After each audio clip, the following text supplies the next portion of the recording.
संसारमा यस्तो केही ठाउँहरू पनि छन् जुन एकैपटकमा विश्वास गर्न गाह्रो हुन्छ र त्यस्तै ठाउँ हो सङ्खुवासिर, जहाँसम्म पुग्ने पदमार्ग सहज थिएन, तर बाटोमा देखिने रङ्गी बिरङ्गी फुल, विभिन्न पोखरी र प्राकृतिक सुन्दरताले सहज बनाएको थियो। र यो भिडियोमा म तपाईँलाई बेडीगोठसँग यही ठाउँसम्म डोर्याउँदैछु। अविरल वर्षातको बावजुद पनि हामी पहिलो दिन तोहोदार पुगिसकेका थियौँ र दोस्रो दिन तोहोदारदेखि सुर्के जाँदै थियौँ। त्यो दिन हाम्रो यात्राको सबैभन्दा छोटो दूरी थियो, तर वर्षातको कारण हाम्रो यात्रा केही असहज पनि भएको थियो। यसरी 4-5 घन्टाको कन्टिन्यू यात्रापछि पहेलपुर गोटापे फुलले ढाकिएको सुर्केटार पुग्यौँ।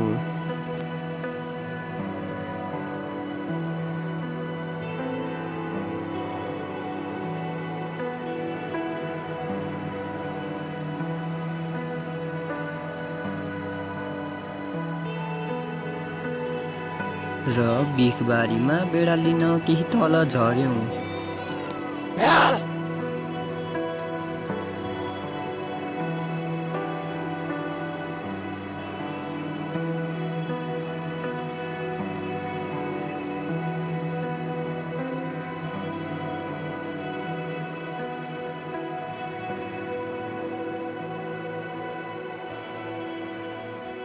तेस्रो दिन मौसम केही खुलेको थियो।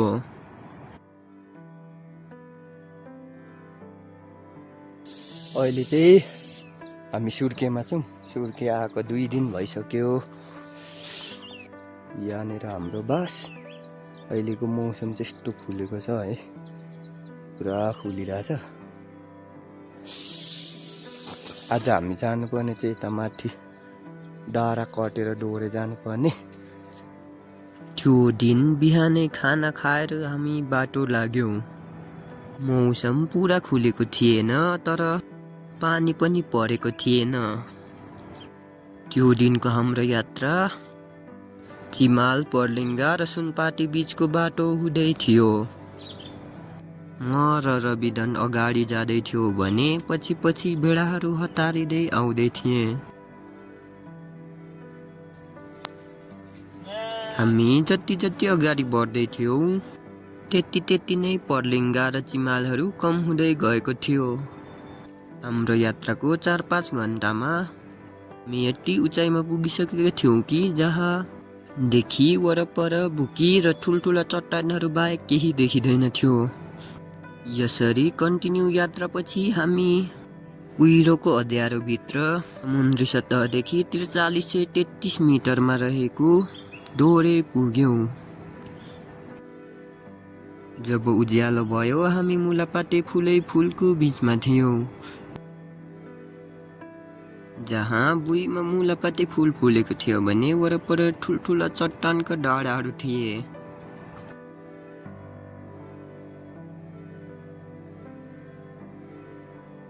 त्यो दिन हामी डोरेमै बस्ने निर्णय गर्यौँ र गोठाला दाइहरू भेडाको चाँजो पाँजो मिलाउन लाग्नुभयो।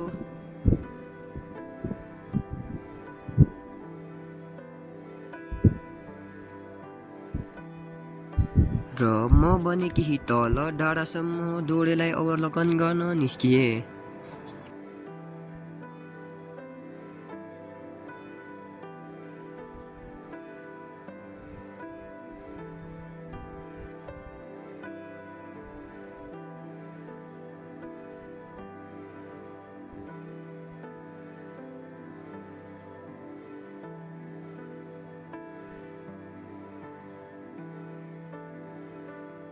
जहाँदेखि काल पोखरीको आधा हिस्सा देखिएको थियो।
भेडालाई नुन खुवाएपछि हामी कालपोखरीको छेउमा जाने निर्णय गर्यौं र अघि बढ्यौं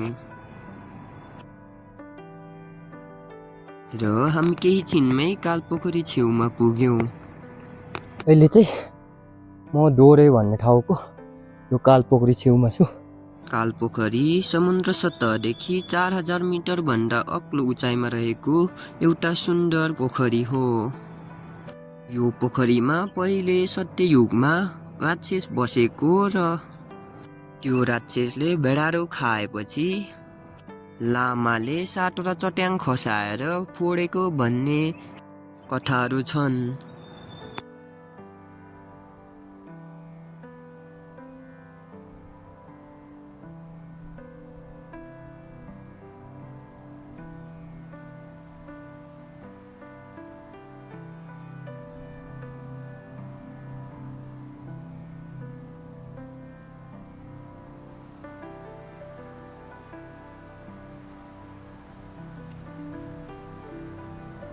अहिले चाहिँ कालपोखरीदेखि फेरि तिनपोखरीतिर जाँदैछौँ। कालपोखरीदेखि तिनपोखरी जाने बाटोमा रङ्गी बिरङ्गी मुलापाते फुल फुलेका थिए। यस्तो बाटोबाट हिँडेको 15-20 मिनट, रङ्गी बिरङ्गी मुलापाते फुलको बाटो हुँदै हिँडेको 15-20 मिनटपछि हामी समुद्री सतहदेखि 4300 मिटर भन्दा अग्लो उचाइमा रहेको तिनपोखरी पुग्यौं। यो पोखरी पहिले एउटै रहेको, तर यो पोखरीमा पनि राक्षस बसेकाले राक्षस बगाउन फुटाउँदा तिनवटा भएको भन्ने कथाहरू गोठाला दाइले सुनाउनु भयो। इतिहास चाहे जस्तो सुकै होस्, तर पोखरी निकै सुन्दर थियो।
पाँचौं दिन हाम्रो यात्रा डोरेदेखि शङ्खशिरसम्मको थियो।